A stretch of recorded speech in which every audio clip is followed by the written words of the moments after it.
As Max Scherzer and the Mets give you an easy one last night with an 11-1 win against the Astros. Yankees back at it tonight at the stadium against the Seattle Mariners at a very, very special first pitch because tonight we are going to be setting a record at Yankee Stadium with the tallest ever first pitch in Yankee Stadium history. As the man, the myth, the legend, Victor Wembanyama is coming to the Bronx. Messed that one up. To throw out the first pitch. Woohoo! You don't get that at Citi Field. You get that at Yankee Stadium, baby. I don't mean... At Yankee Stadium. I don't mean Wembanyama. I don't mean to parse words. Wembanyama. I'm very skeptical that Victor Wembanyama is throwing out the first pitch tonight. Wembanyama. I don't think that's actually happening. Why not? He's in New York. You saw he got met at Newark Airport yesterday with people. I get that and he's by the here. Way, can I ask you a quick question just real quick? Yeah. How do people find out what flight Victor Wembanyama's on and who goes to Newark Airport with basketballs? Because he's like a legend. But how does that happen? He flew commercial. He didn't fly private? Dude, he's Bigfoot. He's a real-life Bigfoot. He's a guy that everybody can't wait to see. Like, I'm making this prediction. When the San Antonio Spurs come to Madison Square Garden and the San Antonio Spurs come to Barclays Center this year, that game is sold out. Sold out. Yeah, no doubt about Victor Wembanyama is one of those guys, one of those special guys that everybody needs to see. And so if he was throwing out the first pitch tonight at Yankee Stadium... Why do you say it like that? He is. I'm skeptical. Why are you skeptical? Did you see what the Yankees said? No, I didn't see anything. You didn't see anything. So how do you know he's throwing out the first pitch? Because somebody handed me a note that said he's throwing out the first pitch. So that's and great. That's my producer, and my producer never lets me down. Your producer should say specifically what the Yankees said. I'll read it to you. Yeah, please. And you tell me if I'm wrong, by the way. Well, then let me just say this. Yeah. If this goes south, I want to be very clear. I jump right off the boat, and I throw him right under the bus. All right. Now, you can attack me for this. Right. This is how because I'm excited. Like, if you're guaranteeing me Victor Wembanyama's throwing out the first pitch, I'm going to Yankee Stadium tonight. Met game doesn't start till 8. You would go there just to see a 7'5" dude throw out the first pitch. You're damn right I would. Why would you? Why? Because I'm fascinated. Okay. Because I think Fair it enough. is just fascinating to watch him climb a mound with a baseball in his hand and watch him make the pitching motion and throw it. Could you imagine facing a 7'5" guy throwing heat? No. In any event, go ahead. Your point is Here's what the Yankees tweeted. All right. We're looking forward to welcoming Victor Wembanyama to the stadium tonight. So far, so good. To deliver the ceremonial first pitch. So you want to read into that? Yeah. What does that mean? Hand the ball off to Craig Carton so Craig can throw out the first pitch? Or hand the ball off to a corporate sponsor so they can throw out the first pitch? Deliver? What is he, the freaking mailman? I think if you know anything about baseball, and I know you do, you are a baseball historian. Yeah. When the pitcher throws the ball to the catcher, it is an old school term to use that a pitcher delivered the ball. I understand. Now, I'm not saying it's used today. It's not really. To be fair, the kids aren't saying it. But as you know, that is an old school descriptor of a pitcher throwing the ball to the catcher. It sounds like it's a sneaky way for the Yankees to say he's here. Yeah. He'll have a baseball, but he's not going to throw it. He's going to deliver it to somebody else. You and I both know he's throwing it. I don't know, man. The big fella, I'm not sure if he'll be on the mound because God forbid he tears an ACL throwing it. But he will be on the pitch, as they say, at Yankee Stadium. And the tall dude is going to be the number 1 pick in the draft. Will you apologize to me if he doesn't throw out the first pitch? I got no problem. Okay. Yeah, sure. But you can understand my skepticism from that or not? Because you're you, yes. Because I'm me. Nobody else reading that going, oh, it's a scam. He's not going to throw it out. Because I think he's going to hand deliver it to the guy that is throwing it out. I admit, I don't just assume things. I don't just assume things. I don't just like, oh, that must be what it means. Deliver I don't know, man. I mean, Evan, I can make the argument I don't want him in the Bronx throwing out the first pitch. He ain't playing for the Knicks or the Nets. Because he's a Spur?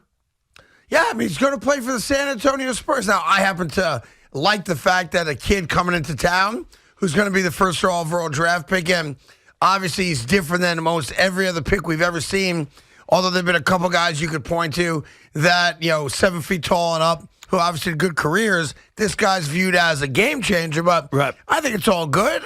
I mean, it's not like I'm going to lose sleep if I don't see it.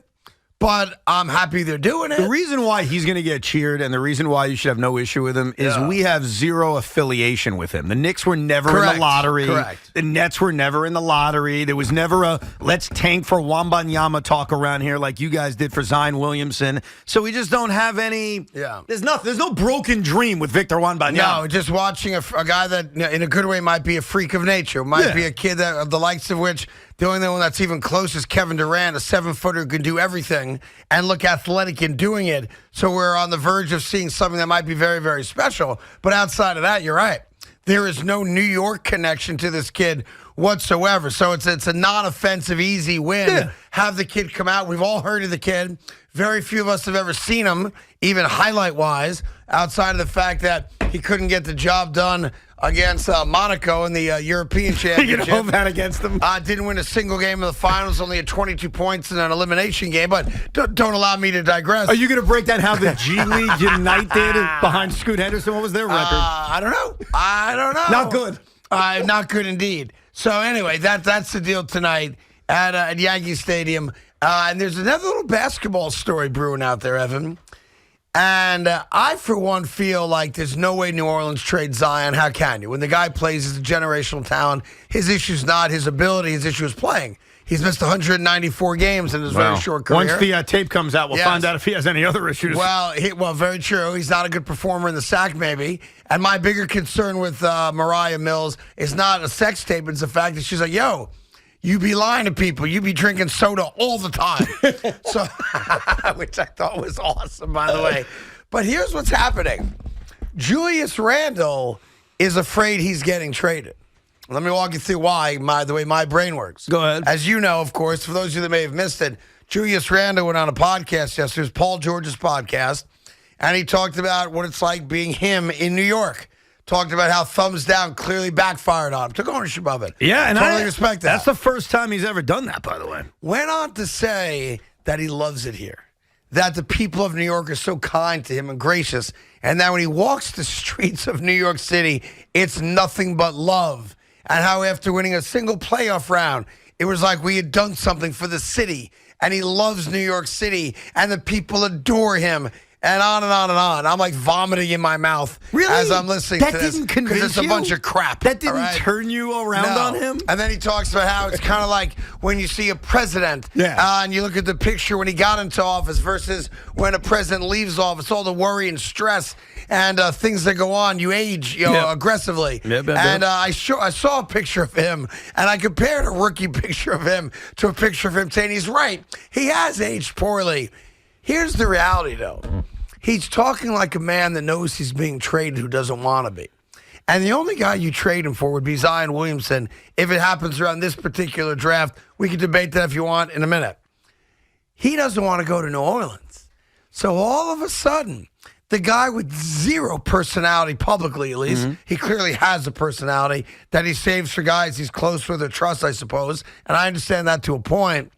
He's so upset about the possibility about being traded to what amounts to, NBA, no man's land. All right. That he is now kissing our asses and talking about how great it is to be in New York because he don't want to go to New Orleans. I listened to the entire podcast. He wanted to stay in New Orleans. And the reason he didn't stay in New Orleans is because they were drafting Zion Williamson, and he knew not going to really have that same role or opportunity. So he wanted the pressures and the excitement of New York. So number one, he loves New Orleans. Number two, good, he can go back. Do you think that the New Orleans Pelicans, as overrated as I may think Zion is, do you think they're going to hold on, I got to get myself together. Do you think they're going to trade Zion Williamson for Julius Randle? And others? No, they're talking about the number 3 pick in the draft to select Scoot Henderson. Yes. That's what they're talking. They're not talking about trading Zion Williamson to send him to New York for 15 protected picks and Julius Randle coming off ankle surgery. No, and no. Well, Julius Randle's concerned about it. I can tell you that much now. You know what Julius Randle is, and you don't get him. And see, he actually moved me a little bit. I have to admit, I've been very critical of Julius, but sometimes in life you start to get things. And Julius Randle sounded like a guy and I respect this, who finally gets it. Yeah. He finally understands the pressures of New York City, but he also understands the reward of New York City. He said it on this podcast. I have a win here. I'm a legend. Sure. I want the pressure. I want the smoke. And here's the best part about what Julius did. He brought up the thumbs down without him being asked. That's correct. On his own. Yep. He said, because here was the question, and Big Mac should have the audio. I sent it to him last night, but no guarantee it's here. True. But he was asked, hey, just talk about your time in New York.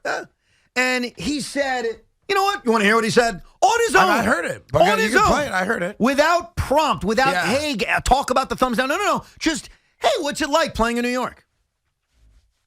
That's where you just play. wanted to make you sweat one more time. It's just, it's nostalgic. It's nostalgic. Say first thing first, like one-on-one, if you want like a lesson, don't do thumbs down. Like Don't to do the that. crowds. Yeah, I did that. They're going to throw a soda bottle at you. Yeah, that didn't work out well for me. Yeah, that was maybe my. It was on your ass? Yeah, that was my immaturity, maybe. How great is that? But yeah, don't do that. But On his own. Yeah. That's a guy, and I've been as critical of Julius as anybody. That's a guy who's finally, Craig, getting it. Yeah, but he doesn't get it. Why doesn't he get it? 'Cause He doesn't- wasn't asked about it. he- He brought it up. He doesn't get it with us. He gets it when he's in the confines of being surrounded by guys he's close with or tight with. He doesn't get it with us. He's never gotten it since he's become a Knick. He has. I'm sorry. He gets it now. Dude, I sat next to him in a playoff game. He's a miserable human being. I'm sorry, he is. He's a miserable human being who clearly shows the ability to have a great personality. He's very affable. I love the interview. It was a different side of Julius. To be honest, we've never seen as New York Knicks fans. Would you agree? And it's desperate. Would you agree? Yeah. That the thumbs down and then saying the fans shut the bleep up was one of his darkest moments as a New York Of course it was, Knick? yeah. Okay. I agree with that. The New York Knicks do an incredible job of not talking to the media. Their owner, their GM, their president, they all protect themselves and their players. So Julius Randle was never really even in a position to be not asked about it because a question can be thrown at him, but really pounded about it. And yet here he is, Craig, a year later, on his own, a story long forgotten about, and he brings it up and essentially apologized. Okay. That means nothing to you? Not really. I think you're not being fair. I think I'm I'm an being open-minded, fair man. Yeah. I've said many things about Julius basketball-wise that I stand by. Yeah. But I think he showed you with that one comment, Yeah. hey, guys, I get Then it. I'll just I be- know I screwed up a year all right. ago, and I want to address it. All right, so let me address it to us. Don't address it to Paul George. You want to say something to the fans? Say something But to the the fans are listening. No. I never heard of Paul George's podcast. Yeah, but did you not listen to it? Of course I did. I downloaded it and listened to But it. to me, it's like you want to listen. I'm over it. I guess I don't care that much. But if you wanted to say something to us, say it to us. You didn't do that. You failed miserably in that. You hid behind the PR staff, and they barely talk, as you just said. Anyway, if you really say, you know what, I was immature. I effed up. I was in a bad place. I shouldn't have done it. I recognize it. We're very understanding people. We showed up. We always show up. Yeah. And we will accept an apology. We're not above accepting an apology. I guess my real thing with Julius Randle, Evan, is the fact that I don't like his game. And I'm going to keep it just to basketball because I'm not saying he's a bad guy. I didn't say anything about basketball because I agree. Yes. Like his turnovers, the way he can become ball dominant, the way he takes plays off on defense. But let me tell you something, and I mean this from the bottom of my soul. Yeah, go ahead. I am not saying this to get a shock out of you. I'm not saying this to piss anyone off because I've been consistent about this for 3 years. Yes. If you in this magic world, pixie dust, it's like NBA 2K, and you forced a trade. And you forced Julius Randle for Zion Williamson. Watch this. With a smile and with full belief, you're a worse basketball team. No, we're not. Yes, you are. No, we're not. Because Zion Williamson doesn't play basketball, Well, he's Craig. gonna play if he he's comes going here. to. So here's what we're going to do now. Right. We're going to follow That's this right. magic dream that Zion Williamson has ate himself out of the league. He gets injured. And all of that was on purpose, you see, because he wanted to find a way to get to Madison Square Garden. So as soon as he leaves New Orleans, he's not going to eat himself out of the league. That's right. He's never going to have foot issues. Can't speak to that. He's always going to play. And instead of missing like 70% of the eligible games he's been able to play between the ages of 19 and 22, like magic from the sky, he's going to play. That's right. If that's what you want to believe, I do. and that's what Knicks fans want to believe, Yeah. all I'll say to to you is good luck, sir. Thank you. I appreciate it very much. I can't speak to injuries. Injuries happen. That's not a guy's fault if he gets hurt. If you get hurt because you're a fat slob, then it is your fault. And I believe at some point that this kid's going to grow up and recognize it's time to take yourself seriously, and it's time to earn the money that you've made. 5 years, over $200 million coming his way. Hey, remember when Zion Williamson said, "I'm ready to go"? Yes. Oh, but I'm not ready to play in a play-in game? Yes. How'd you feel about that? I was livid about How it would because you I saw feel him throwing down windmill dunks and not playing. Did Julius Randle, as much crap as I've given him, I always want to be fair. Unlike you over there. Julius Randle played hurt, did he not? I'll do you one better. Did he? I'll do you one better. What? Not only did Julius Randle play hurt, Julius Randle's one of those rare guys that wants to play every night. He doesn't take load management days. The only games he missed, I think there were 5 total games, and you check me on that. Yeah. I think Julius played in 77 games this year, with the last 5 with the legitimate foot or ankle injury. Right. I respect the hell out of Julius And what do you Randle think of Zion? for being a guy that wants to play. And what do you think of Zion? And I got a real problem with Zion Williamson There you go. for the fact that he never plays. There you go. But he's not a Nick. It's like magic. That's right. He comes here. He's not fat. That's right. He's not hooking up with random porn stars. That's right. It's all good. It's like magic when you walk in here. As soon as that guy becomes a Nick, everything changes. That's right. Anyway, the draft is on Thursday. The tall dude is in town. First pitch going out tonight. And how good was it for you last night? How good did it feel to see your team throw a beating down on the Houston Astros with an 11 spot? Relieved. And Max pitching his ass off. Just relieved and move on, go do it again. Max pitched great. I give him all the props in the world. Yep. He was awesome. His slider was certainly a lot more unhittable, especially when he's bouncing it and Jose Altuve is going after it. They had great power. We saw Lindor have a huge game. Even Daniel Vogelbach went deep. It was great. One day, go do it again. Right. But in the moment, you felt pretty good. No, I had a great night last night. I enjoyed watching it. If they lose last night, you guys are all going bat bleep crazy today. I agree, Right? but they're 4 games under 500, and I will not be fooled again. I'm not going to claim to you they're back or everything's great and everything's fine. It was a nice win. Go do it again. Now, I have one other question before we take a break, and another acknowledgement. At 4 o'clock today, we have a couple major announcements about the future of WFAN, so we'll handle that in our personal business with you in studio coming up at 4 o'clock. So just a little programming note for you. Major news. Some of you may think you know, some of you may not know, but it's all coming up just after 4 o'clock live in studio here on The Fan.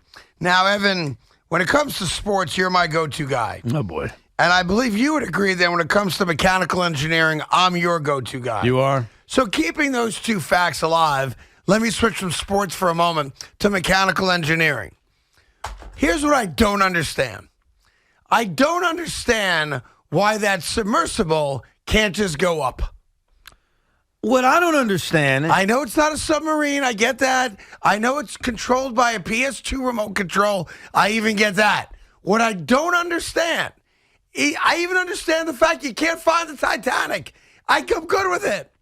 But don't you have the ability whenever you want to merely go up?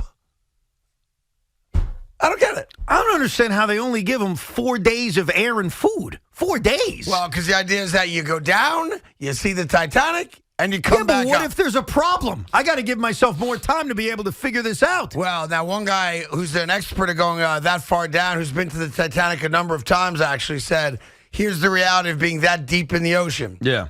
Once you have a problem, you're dead. Right. You don't even know you have a problem. You're just dead. So you just die? Either there's a crack in the ship and the thing literally implodes on itself because of the pressure, right? Or you run out of oxygen, you're dead. That being said, it's a scary thing. You've got human beings on board. I have been trying to go to Ocean Gate Expeditions all morning. I got you covered. I got the whole thing. No, the You website. just come to me. Come to me. I'm not doing anything. The website doesn't even load anymore. Yeah, because I'm sure it's being crashed and they don't want the negative attention. But they're about to kill 5 people. No, I know. Right? The CEO of the company, there's a billionaire down there, does something else. Yeah. The story is sad. I just don't understand why the thing can't just go up. But what does it do? Go to the side? I don't know. So you don't even know what it does? I mean, what kind of question is that? Obviously, they drive it with the PS2 controller, and before you dismiss it as being amateurish, the technology inside a PS2 controller is enough to, no joke, navigate a nuclear submarine. A PS2 controller? Are we up to PS5 by now? Yeah, but the technology in the PS2 is just as good. Yeah, literally, you could control fleets of submarines with that control. And, That's the technology. and you're trying to tell us that the submarine or the vessel that it's in doesn't go up? Well, it's supposed what does it to, do? You're supposed to be able to do two. It goes down, it goes And then left, what? it goes right, and it goes up. Yeah. It also has balloons on it, I've read about, where if you need it to, at the right speed, because you can't just go up fast because you'll die from that. It's called the bends, is that The pressure inside there the are cabin. balloons that are attached to it that, when inflated, slowly bring the vessel back up to the surface. So what do you think happened that caused this to not come back up? I don't want to be a bad guy, but you have to assume the worst. No, I think we're all You have to assuming the assume worst, that but if they were alive and conscious, that someone would have pushed, the Y button or the little lever on the joystick and gone up. And apparently that is not I think happening. we're all assuming the worst, but much like the Titanic, we know that it hit an iceberg. What caused this to happen? I mean, it could have hit the Titanic. It's possible.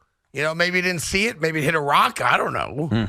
But I tell you, This is just a reminder that we should all never leave our houses. no, it's a reminder that there's some things you shouldn't do. Yeah, like go underwater to find the Titanic? Like, this thing is not a submarine.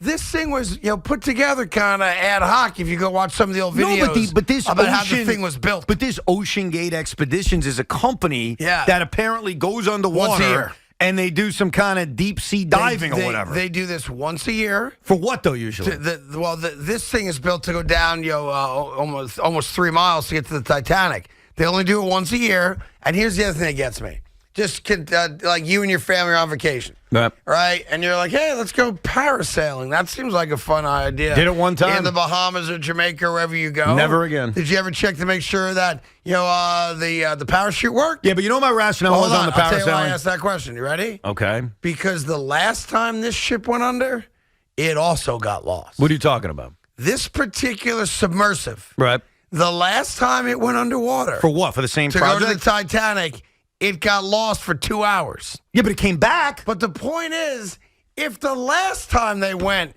they got lost, would you be the next No. jackass to get on it? No, but just real quick, the reason I went parasailing and I wasn't scared is my logic was, let's say all hell goes and the parachute just does nothing. Yeah. I land in water. No that big right? deal. I'll show you some videos. No biggie. You don't I'm always in land the in water. Where am I landing? You could land in incredibly deep water where there are sharks. You could land into buildings. I've seen videos of No, that. I land in the ocean, then I just swim to the boat. I get Yeah. into the boat. Yeah. I never do it again. Why, that's it. We why move do you, on. Why do you make the And assumption I watched the Met game that night. that when your parachute fails you parasailing, that you just easily float into the water? Because I think we're talking about a different thing. So the thing I did is there's a boat. Yeah, okay? that's right. The boat has a string, rope. a rope. I'm attached to the rope, but I'm flying in the air. You see? Yeah, And yeah. I got a parachute. Yeah, What's that's that called? parasailing. So I got it Parasailing. right. Let me so ask I'm you a question. parasailing. I'm in the water. Where am I falling to? Okay, let's say you're about 250 feet in the air. Yeah. Or more, right? Let's say the parachute fails you. Yeah. What happens? I land in the water. 250-foot straight drop into the water, you're dead. Really? Instantly? Yeah, you're Yes. dead. Do I go to the bottom of the ocean or do I just land on the top? eventually- You're probably paralyzed. You break every bone in your body, you're dead. It's like hitting concrete. Unless, of course, Wait, you would you drop. go like this, though? No, Or you go Everyone's like doing an eye. is like a pencil. Yeah. The only way Then I'll sink. And this is a life lesson for everyone. If God forbid you're ever in that spot, if you can think about taking off your shoe while you're falling, if you drop your shoe in the water right before you go in the water, you will not break every bone because the shoe changes the surface tension of the water. That's interesting. And then you land and you'll be all right. And by the way, I don't think that when I went up there, I was being rational. It was just literally my thought of, I'm on top of water. I'll be course, okay. that's what everybody I'm not thinks. saying you're wrong or Big Mac's wrong that I wouldn't have died or gotten paralyzed. But I remember the thing I told myself, and I was like a teenager, so it was a long time ago. I was like, it's just water. No big deal. Like if it was concrete, I'd be scared. Devin, I'll do you bleepless. one better. Every year when I was being a knucklehead in gambling, we would go down to Atlantis in the Bahamas, all right? And I would rent a boat, like a huge boat, a catamaran that could fit 20 people on it. And we would go out, there's like an uninhabited island near Nassau in the Bahamas, and we would dock the boat, let's say 500 yards from the shoreline, from the beach. Right. We'd all jump in the water, woohoo! And it's not part of any resort, just ocean. And we'd swim to the beach, and we'd hang out, then we ride jet skis, do all that stuff, parasail, all that stuff, right? I did that probably 9 times in my life. Same thing every time. Boat, dock, swim to shore, jet ski, the whole thing, right? Mm-hmm. About a year and a half ago, I'm reading a story about a family that went to that same island that I went to 9 times, docked their boat just like I did, jumped in the water just like I did, tried to swim to shore just like I did, and got eaten by a shark. Now, would I go again? No. That's what convinced you. I would not. Yeah. Yeah, exactly right. I think as I've gotten older, I've realized that none of these things are worth it. Like, as interesting as it can be, like, oh my God, I'm looking at the Titanic. Oh my God, I'm doing this. It's just not worth it. The only thing that I admit is still worth it, that I would still do despite all the risks, is go right up to outer space. Just so I could tell. Yeah, but what if there's a problem with the spaceship? You're dead. Correct. I understand the risks. You're dead. That's the only thing left where I think I would take it. I think I would take the risk. So for a guy that won't go in a submarine or submersive. Correct. Won't get on a helicopter. Correct. Won't power sail anymore. Correct. And I'll tell you why. You'll get on a spaceship to Mars. I'll tell you why. I don't think, and you can hate me for saying this, I don't think going underwater is that cool. I don't think it's that big of a deal. I don't think being in a helicopter is that cool. I've been on a plane. You look out the window. Big freaking deal. What? It's not cool I being don't think it's underwater? that cool. Whatever. I go to Disney World. They show you underwater stuff. You're fine. But space? Like feeling your body floating in space, Craig. You don't think that's awesome? I don't think being underwater is pretty cool, too. Big deal. You're in a vessel. You're looking outside. You see fish. Big freaking deal. Like, that's not a big deal. You might see more than fish. Not worth it, man.